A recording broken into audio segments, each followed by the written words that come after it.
Let me take you back to 1984. I want to give our viewers some political background, the political background of Ken Boyea. You supported the NDP in that 1984 elections, didn't you? Yeah, I think it's fair to say I supported Mr. Mitchell. I mean, I'd known him in England. We were in England, Fitz Richardson and him and myself. And when he started the party and he was able to attract people like PR and John Horn, I had been a member of the Forum. They don't boast about it. Maybe I've gone along another path, but I used to be a member of the Forum, and I see all sorts of articles written about the Forum, but they always leave me out.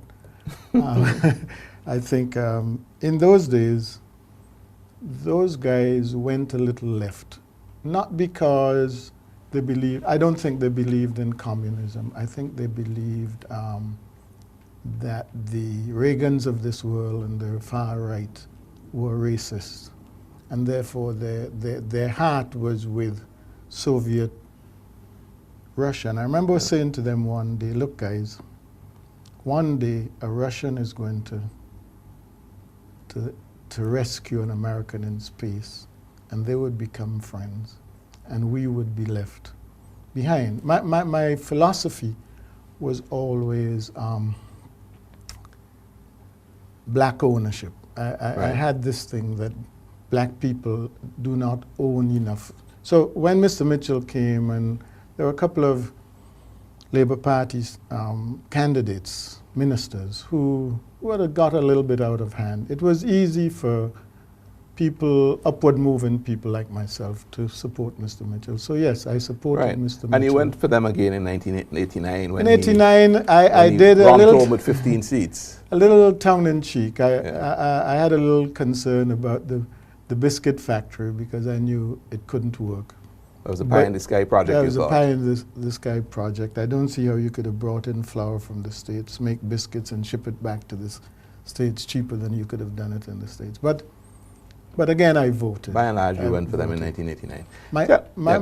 My twist came. It was a night at a party at the now Governor General, then Freddie Ballantyne, had a party over Christmas. I think it was in the Christmas of '93. Okay. And Storkey was there, and Storkey was the new leader of the Labour Party, Storkey John. And they said, man, Storkey said, well, the reason we can't do well is because people like Ken forget his roots, and he's now supported Mitchell and big businesses. So your family was always Labour, that's what you're saying? My father had a little doubt about Joshua, but the children always supported Joshua. I was one of the biggest Joshua supporters in the grammar school because I came from the Sugar Belt and the...